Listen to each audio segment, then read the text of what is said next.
Good morning. Good morning. I am so delighted to see everybody chit-chatting in person. But if we could try to find a seat, that would be helpful so we can launch the program. Today is a special version of what we launched a few years ago as our Thought Leader series. And we brought in a lot of folks over the years. Most recently, Scott Page from Ann Arbor spoke about complexity theory and diversity. But today we have a special event in the Thought Leader series because it wasn't open to everybody. This is an invitation-only event, but it is an important event because I wanted to be engaging. Over the last several years, I've been involved in an organization called the Coalition for Life Transforming Education.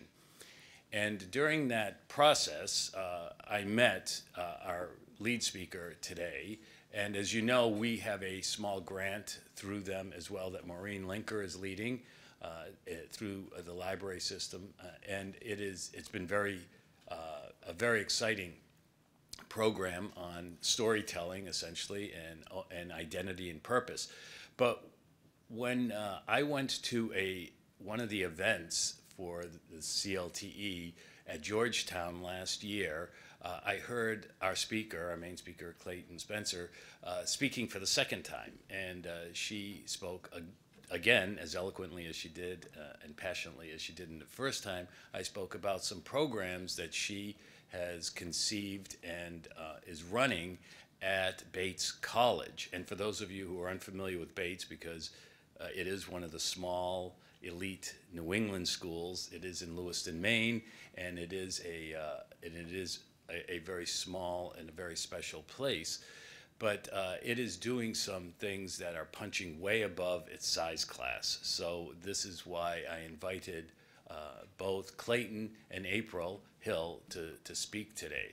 So Clayton is the president of Bates. She's been there about 10 years, and this is going to be her last year. She's going to complete her time there as president after 11 years. Before becoming president at Bates, she was at Harvard University and vice president for policy there. And before that, she was in Senator Kennedy's office as chief counsel on education for Senator Edward Kennedy in Massachusetts.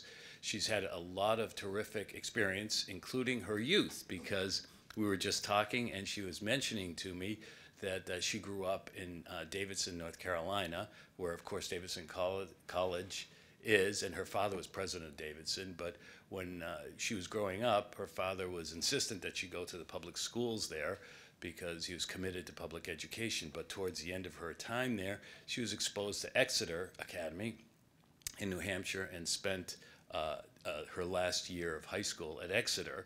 And that really exposed both sides of K through 12 education to her.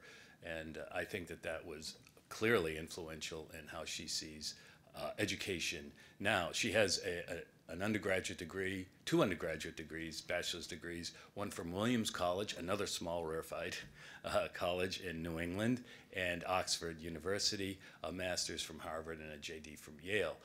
And her co-speaker, April Hill, has also a very interesting background, and she's going to speak on, Clayton's going to speak on this concept of purposeful work, which is very much aligned with our concept of practice-based education.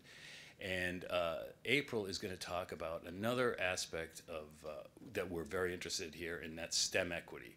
As you know, STEM programs are challenging for everyone, and they clearly are not as inviting or inclusive of underrepresented groups as we would like. And there's been a lot of work that April has done, both at Bates and her previous institution, which was Richmond University of Richmond in Virginia, on this. And April leads a Howard Hughes Medical Institute grant on inclusive excellence, HHMI, grant at Bates. She is a chaired professor there, and she has worked in this area for quite some time and developed a national reputation.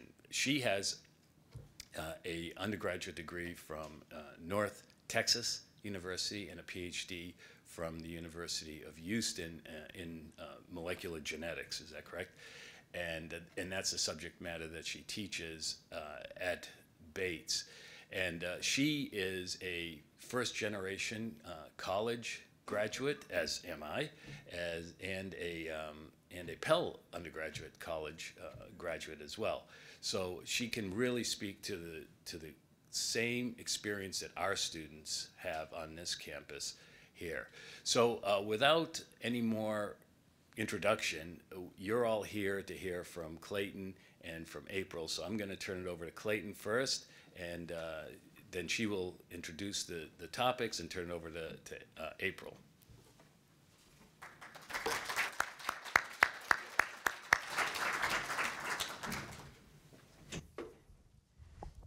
Thank you, Chancellor, and thank you so much for this invitation. Since Chancellor DeGrasso invited us to come last year, I'm like, I really hope we're out of COVID because I want to see this area. I've never been here, so I had hoped to have a little more time than I have, but it's terrific to see this beautiful campus, and I've been sort of poring over the web to learn how you're put together and what you're doing. So it's great to put names and peoples and jobs against the still hazy picture of Dearborn that I have, but a really compelling and positive one. So I'm just going to give you a sense of what we're going to do. So identity, agency, and purpose. It sounds like you all are working with these things all the time. And the reason April is here is because she is the single most important faculty member on our campus in creating durable, sustainable approaches to inclusive curricula and teaching, and has basically gut renovated the biology curriculum and created a science scholars program. And I want you to hear about that because it's when you, and then I'm going to talk about our Purposeful Work program, which is more of a bridge to the world of work and outside and after college. But the same core concepts of identity, agency, and purpose, they're core to the liberal arts, and therefore I wanted to make the curricular link quite vivid to you guys so that you will understand more about what we're up to. Hang on. This is Bates. It looks like every other liberal arts college view book you've ever seen. It is beautiful. It's in Lewiston, Maine. The thing to know about Bates, we were founded in 1855, shortly before the Civil War, which may be the time that most resembles the current climate we're in this country. I mean, I mean that pretty literally. We were founded, as were most liberal arts colleges in America, as part of the Great Awakening, where each religious denomination, whether it was the Presbyterians, the Methodists, in our case the Free Will Baptists, established their college so the graduates would be the leaders in society, and they would be Free Will Baptists or Presbyterians or Methodists. Well, we kind of know what's happened to that agenda, but they've left these small residential colleges. Bates has about 2,000 students. They're basically, I'm going to say 100% of traditional age, a few outliers, but so-called traditional age. It's actually not the dominant age in higher ed now, but the undergraduate, it's undergraduate only, 18 to 22, and a fully residential campus. One other thing to know about us, Free Will Baptists believe that all human potential needs to be developed. So they were sitting there in 1855, and they had the Bowdens and the Williams and the other colleges around that were men's colleges, because that's who got to go to college. And they're like, well, if all human potential needs to be developed, maybe we better include women. So it was co-ed from the beginning, first co-ed college in New England. And they also said, well, if all human potential needs to develop, it shouldn't be just about white people. So they recruited freed slaves and African Americans to come in tiny numbers, let me make it clear. This was mostly a middle-class white college, and I will tell you that every mistake of omission and commission that predominantly white institutions have been making over the last 50 years, we're part and parcel of that. But the reason I mention it is there is an earnest commitment deep in our DNA about inclusion and about the realization of human potential. And that is part of the ethos of Bates and distinguishes it a little. It's not a model of competition and Wall Street juggernauts as much as the development of human potential. Although a few more Wall Street juggernauts I would welcome as president of the institution. The next thing to note, this is quick, Lewiston, Maine. It's the second largest city in Maine at 36,000. So we are a small and not very populated state. At exactly the mid-19th century point, capital came up from Boston in the form of Benjamin Bates, our first benefactor, who founded the college. But we were a big textile industry fueled originally by water power and Irish immigrants who dug the canals to make the mills possible, and then later by literally trainloads of French-Canadian immigrants. So Lewiston is very Franco, and then the most recent influx of immigration to Lewiston, we're a secondary site for immigration because we have the mills, the textile mills became shoe factories. The heyday of our shoe factory era was 1922 when we were the fifth largest, Lewiston and the sister city Auburn were the fifth largest manufacturers of shoes in the world. But it's kind of been going down as an industrial city since then. So anyway, the thing to know about Lewiston, it's a city of makers where diligence is rewarded and where there's a lot of pride in workmanship. So we'll hear a bit more about that. So without further ado, April will do part 1 and I will do part 2.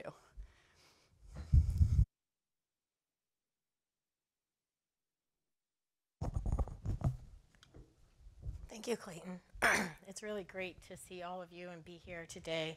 I'm going to talk, you can hear me okay? I'm going to set up a story for you really quickly. First, to talk about a problem, because usually if we're going to change anything in higher education, we're solving a problem. So I'm going to set up the problem.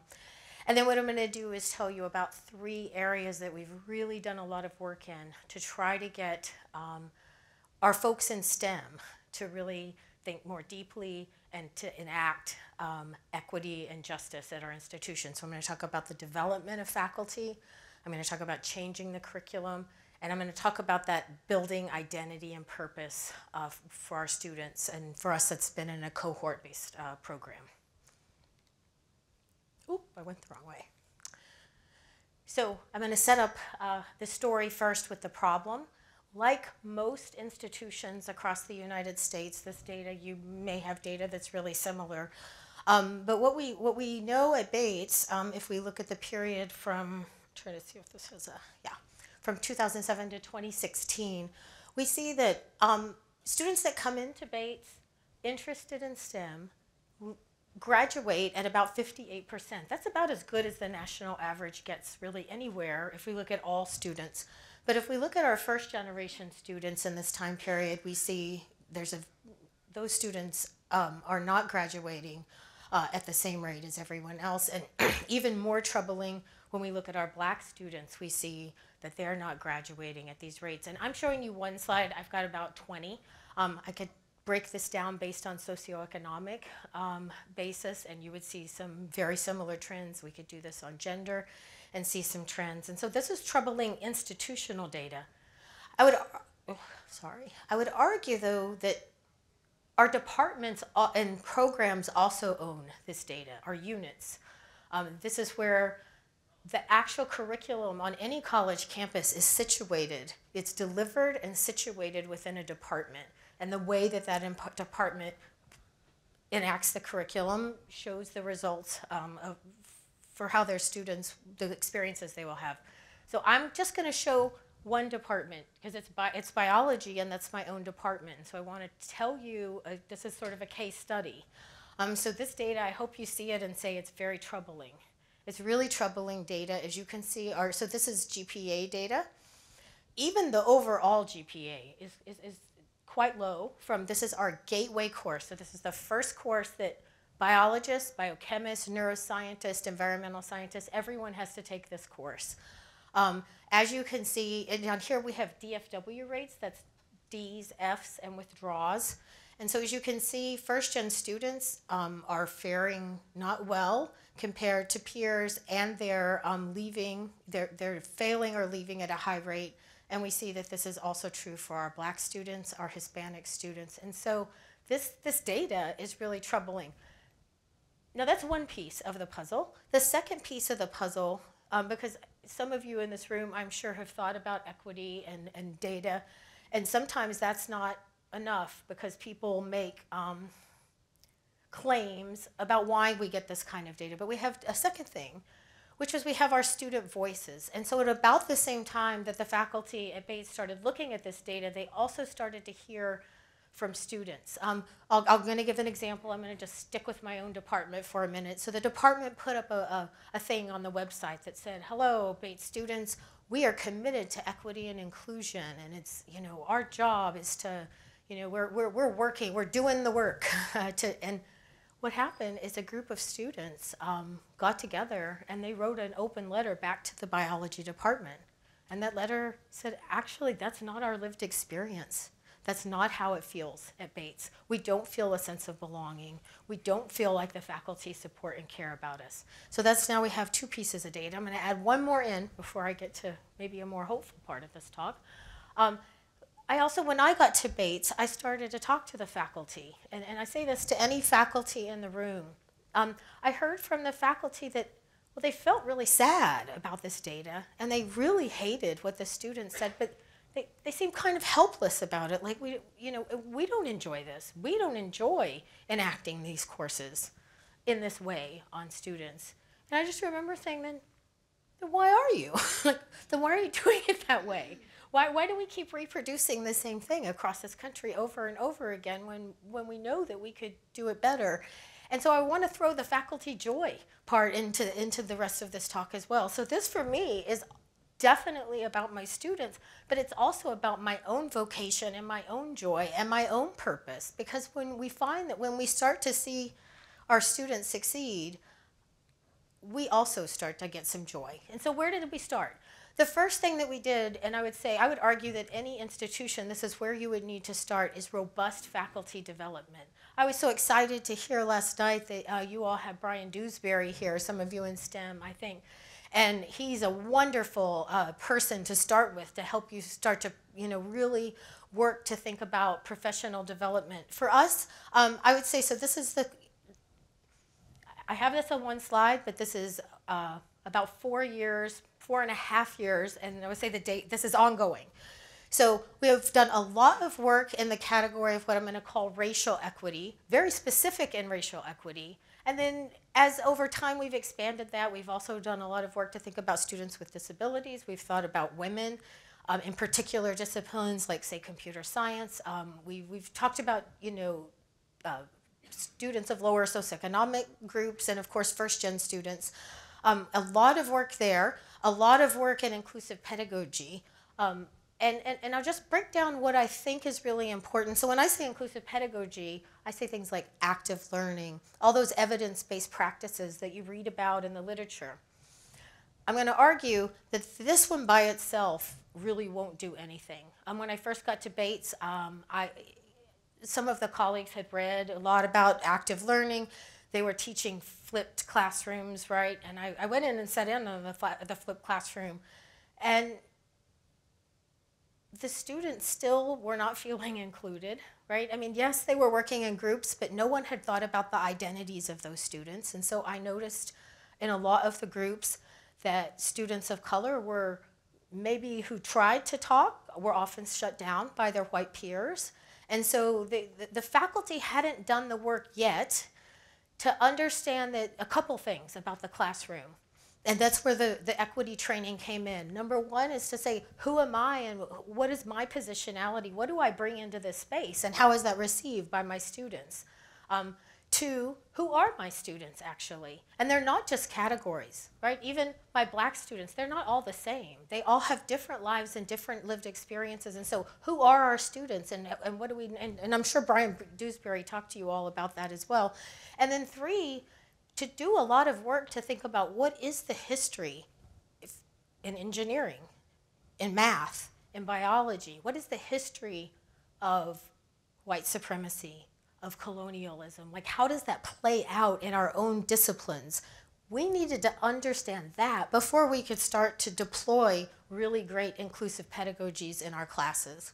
But we did get almost everybody. I leave this here on purpose to say it actually doesn't take everyone. Don't not do the work because everyone will get on board. Just get the people that'll get on board, get them going. You know, this started off as like maybe a third of the people showed up, but then there's like the other people feared that they might miss out, so more people showed up. And yeah, we don't have everyone involved, but we have enough people doing robust development. So many so that, and we're really thankful to Clayton for this, we have now launched a new Center for Inclusive Teaching and Learning, where we can have a continual place from now on that we can go to get this kind of development. The second thing we did that's structural that I think is really important is we just changed our tenure and promotion guidelines at Bates. And those guidelines say for teaching that you have to produce evidence of effective use of inclusive pedagogies in your classroom in order to receive tenure or to be promoted. And we also, in our service part of our tenure and promotion guidelines, honor anyone that does work to remove barriers for those who are in groups that have been marginalized in the past at Bates. And I think those two structural changes, along with this development, is really going to be helpful. And so what I'm going to do now is just tell you, so that's the faculty transformation piece, and it led to this.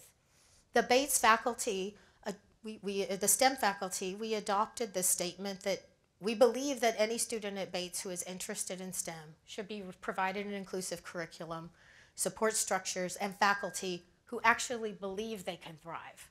Right? So we've done so much work to try to eliminate the deficit mindset and to really increase the equity mindset. And so I'm going to tell you how we did it in biology, or I'm going to give you just a really brief rundown. Our old biology core, and this I could substitute chemistry, math, physics, you're going to see the same thing.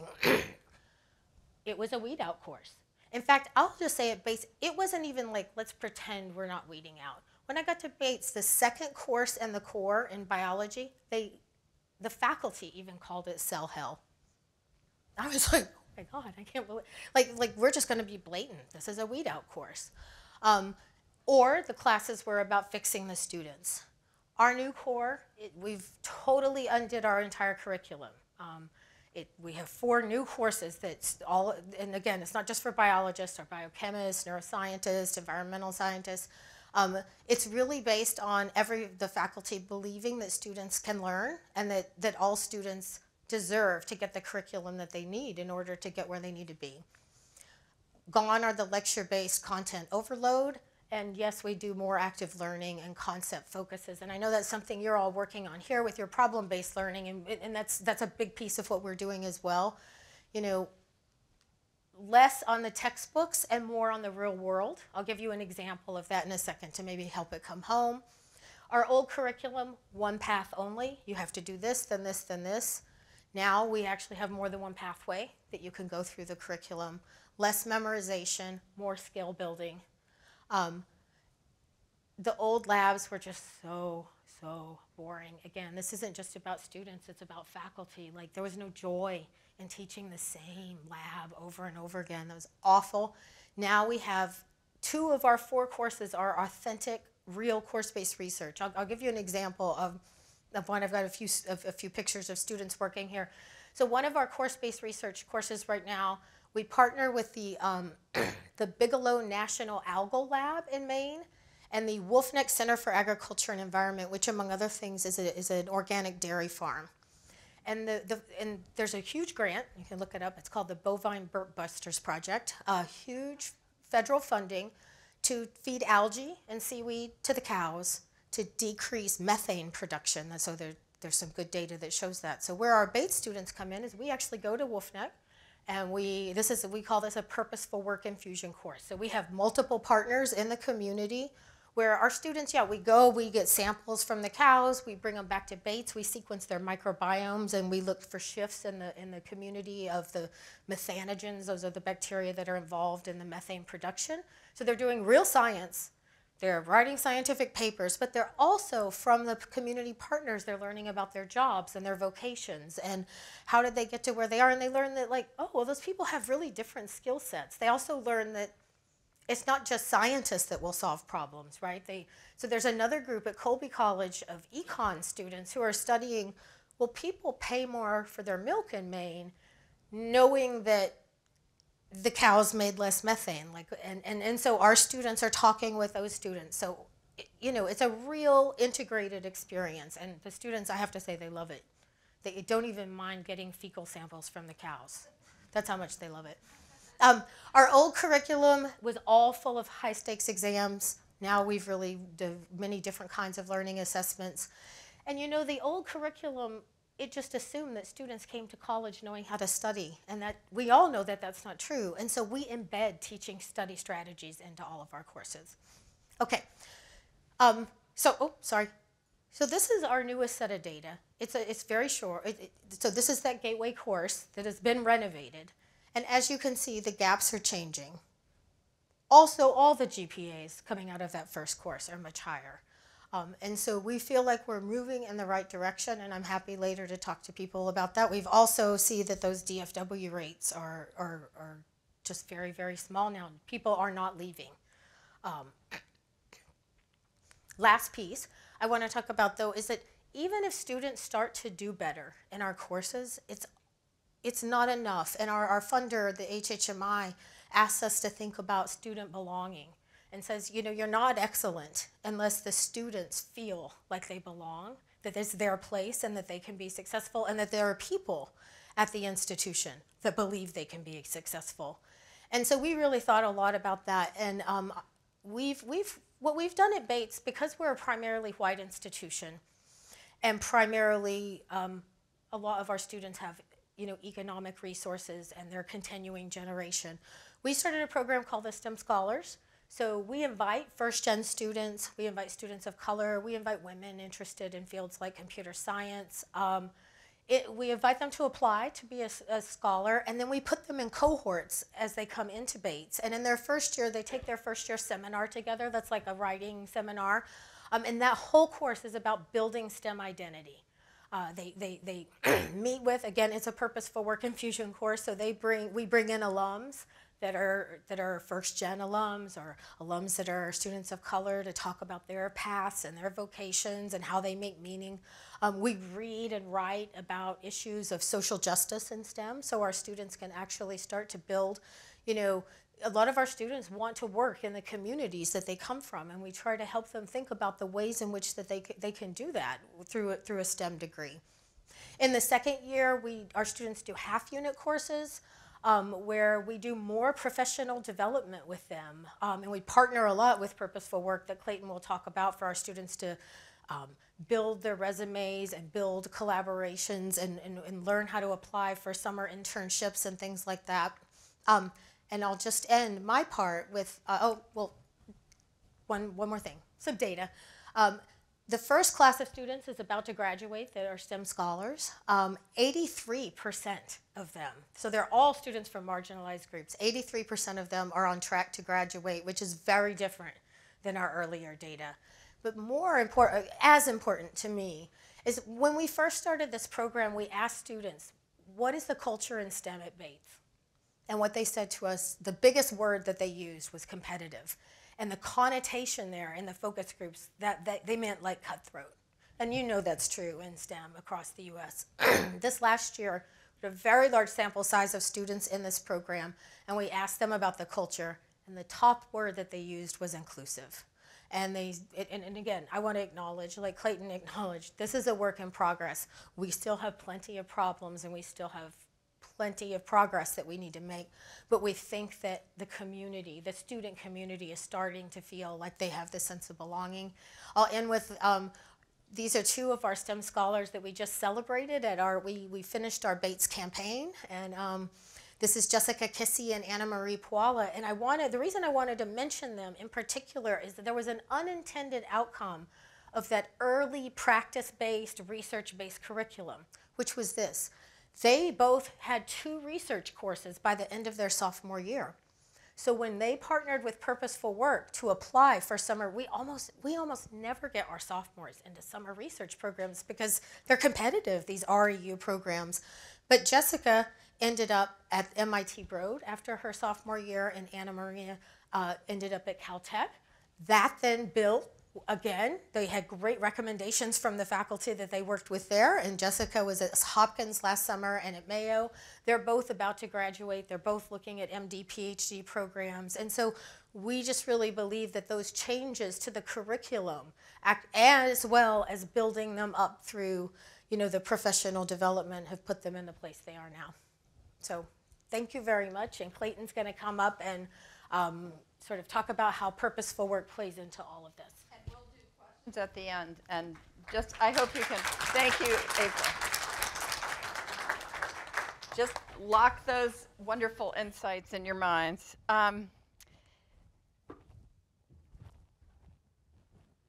So I am going to, this is part 2. Whoops, sorry. Okay, there's something about the angle. Part 2. The Purposeful Work program at Bates. Whoops. Now I see what you were up against, April. Okay. So the Purposeful Work program is a philosophy, and it's a set of tactics. And you'll see that I'm going to outline them here in a second. But the reason I make that sort of dichotomy is that so many people, when they start thinking about career development, about bridging students, particularly students who didn't come from professional families, to work and career, it's all about the tactics. And the tactics are extremely important, but we spent a long time at Bates building the philosophy before we got to the tactics. So the overview of this presentation is, first I'll talk about why purpose matters. Second, how do you find purpose in your work? Third, what then is purposeful work? Fourth, tactics. What are the elements of the Purposeful Work program? And I'm using that very unglamorous term, tactics, to make the point. In fact, our commitment as we put together Purposeful Work was to have a well-grounded philosophy that everybody understood and an excellent execution. So I'll talk about both of those. And excellent execution is a value in its own right.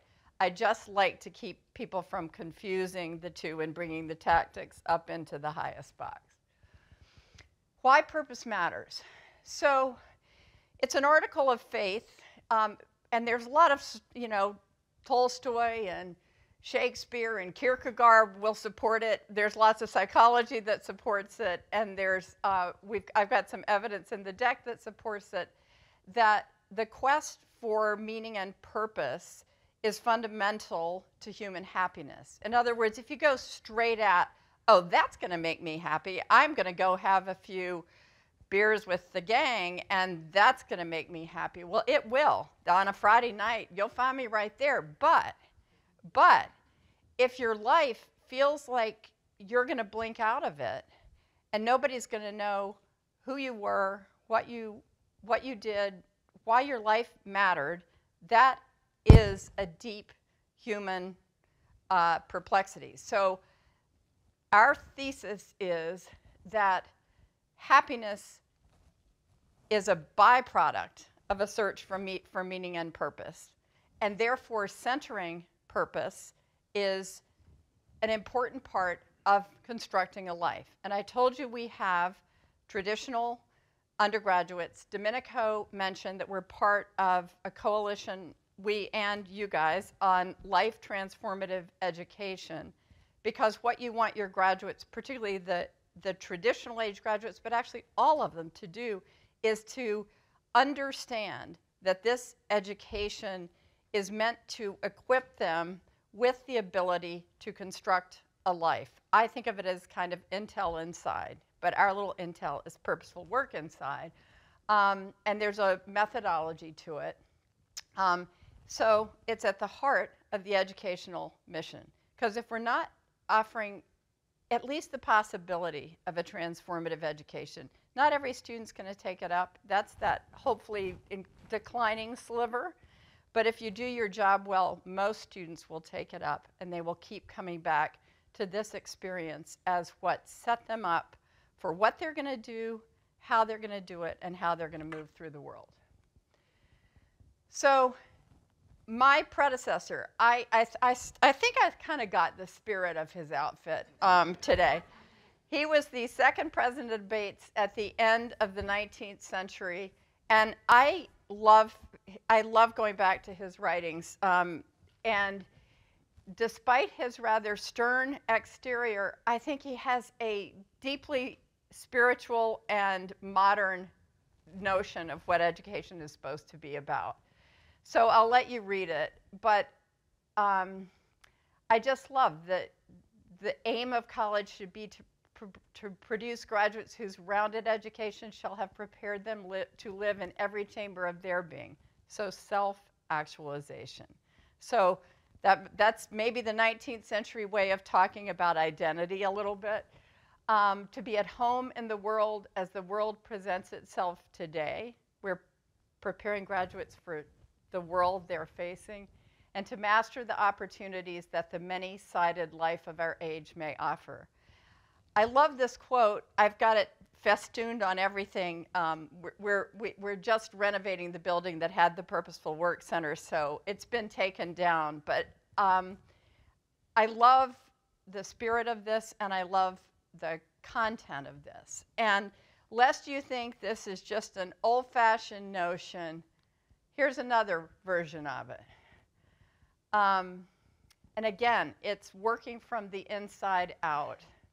And if you think about, all you have to think about is, I don't know if any of you guys watched Bridgerton during the pandemic, but Shonda Rhimes, who created Grey's Anatomy and just burst through the conventions of casting in Bridgerton, which streamed during, it's a Regency period drama in which all of a sudden people of all different identities are turning up.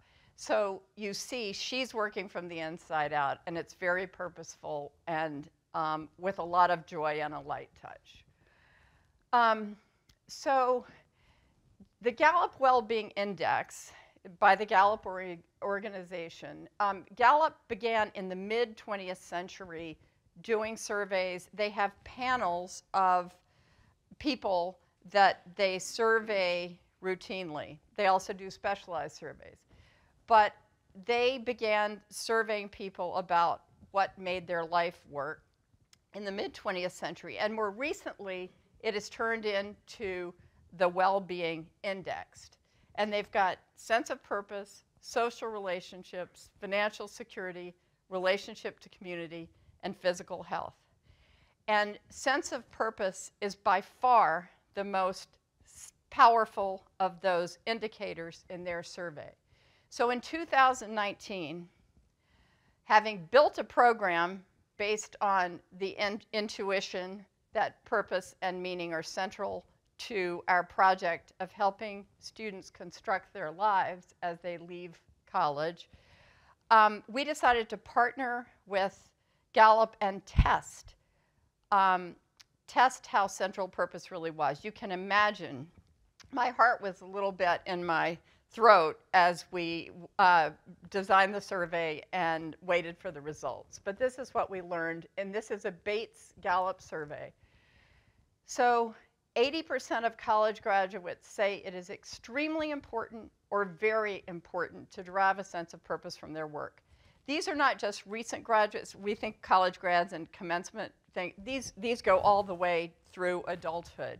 And they're these, it's a national survey panels. This wasn't a survey of Bates graduates who are earnest enough you might have found the 80%. This is the entire Bates Gallup panel. But 50% found that only 50% have found purpose in their work, so we call that the purpose gap. Graduates who align their work with their values, interests, and strengths are 3 times more likely to have high purpose in work. So this goes to the how, and I'll come back to that in a minute. And purposeful work is especially important to the younger workforce. And those of you working in offices on a campus probably experience that every day. If it doesn't seem meaningful, if it doesn't seem like they're doing something of their part to make the world a better place, you'll lose engagement. Graduates who have found purpose in their work are 10 times more likely to have high overall well-being. So if you did not check that you were, that you found purpose in your work, you had very low overall well-being. So we were, needless to say, relieved and further motivated by those results. So how do you go about finding purpose in your work? Okay, this is why I talked a little bit about Lewiston. And here I want to say, you hear all these things about passion. Follow your passion, follow your bliss. Well, if you're Leonardo or I don't know what other, like Yo-Yo Ma or whatever, you are probably just have such a strong urge to deliver your passion to the world. But for us ordinary mortals, it's a very unglamorous proposition of trial and error. It's pretty routine how you build a life. You build it a step at a time. It's trial and error. And guess what? You only actually have a career when you look backwards. You make meaning going forward, but you only understand it when you look backwards. So I want to tell you about a person who is not in this picture, but he could be. These are a bunch of shoe factory workers in Maine. This is probably more in the heyday of shoemaking, but probably more 40s and 50s than 20s. And when I first got to Lewiston, I was trying to figure out Bates and Lewiston. And I went to an exhibit in our little museum there, and there was an exhibit where somebody had done oral histories of the generation that was about to die off who had actually worked in the shoe factories. And I read this on a picture. Richard Courtbench, he was a stitcher in the Lewiston shoe factory, Lewiston shoe mill. And Courtbench, get the French name. This is what he said. I would do around 60 pairs a day for many years, myself and Vern Daigle. Locally, we were probably the fastest hand sewers. That was unheard of what we could do. We did it because it was natural, what other people would find unnatural. So he was a good man. I learned from him, this is Vern, because he used to hand sew quite a few years before me. I used to watch, and I'd say, I can do the same thing. And then from there, I picked up the tricks that my dad used to show me, and then I picked up some others, and then after that, I loved it. Richard Courtbench wasn't born with a passion to be a shoemaker. He was a man actually with no choices. Part of what we're talking about with identity, agency, and purpose is giving young people who are barraged with choices a way of sorting authentically through them. This is a man with no choices, but you see that he had such pride in developing his expertise. I can do this. 60 pairs a day was unheard of. Agency. Identity. He was locating himself in a tradition. He learned from Vern. He learned from his father. Purpose. He was helping others by making a good product that was sold. Just so you know, LL Bean, the rubber bottoms of the web boots are still made in Lewiston. And then there's the social connection, the emotional fulfillment. He was part of, I would call it a kind of forward-looking cohort there. I don't think they called him cohorts, but he's sort of with his cohort. So what are the elements of the Purposeful Work program? First, it's important to know that it is not a kind of work. I want you to get Mother Teresa out of your mind. This is not a do-gooder plastering of your own values on what's worthwhile work and what isn't. Work is a function of alignment between who you are and what you do. And who you are can be anybody, and I bet we got a lot of different ways of handling who we are in this room. And what you do can be anything. It can be work for pay, work not for pay, it can be in an organization, it can be artistic, it can be anything. You can be a forest ranger, you can work for Goldman Sachs. You get to decide what your purposeful work is, or actually discover what your purposeful work is. So it depends on your identity, who you are, and what matters to you. So we spend a lot of time working with students to bring to consciousness what their interests, strengths, and values are. And guess what? If you really can't stand all the fussiness and precision of April's labs, you don't belong in those labs. So you're going to need to go find something else to do. Agency, you making your own choices. Exposure, you're not going to know what choices to make unless you try out a bunch of different things. Reflection, how was this experience for you, and do you wish to pursue it further? And then adaptation, adapting your goals and strategies as you have the experiences and process them. So one of my favorite interactions with Purposeful Work was when I went to the fall presentation from the summer cohort of Purposeful Work interns. And our internship program is cohort-based. The mothership, Bates, communicates with the Purposeful Work interns all summer, so they're not just Xeroxing, and sends them prompts every week. They get chat rooms going. And then they have to come back and give a presentation, and it's anybody on campus is invited. I love the presentations because the presentations require you to reflect on how this experience worked. So this particular student, who is a terrific student, came back. His name is Topher Castaneda, class of 20. And all he wanted to do when he came to Bates and came to Maine, he was from LA, totally city kid, and all he wanted to do was come to this beautiful state and work on a farm. That was his life's dream. Well, you see, the one career he's ruled out is farming. So that was early on in his career, which is good. It's a perfect example of how purposeful work is supposed to work. And he's now, he's done a bunch of different things. He's very talented. And the more talent and more opportunity you have, the little longer it's going to take you to figure things out. So these are the elements of our program. And I'm not going to talk about all of them. You'll be pleased to know. I want to highlight just a couple things. We're a liberal arts college, and usually the more elite the liberal arts college, and we like to think we're elite but not elitist, but the more elite the liberal arts college, the more allergic the faculty are to anything that would suggest that this very expensive education is meant to make you a productive member of society and actually have a job. Which is one of the reasons I started Purposeful Work when I first got to Bates. was that it was coming off of the 9-10 recession.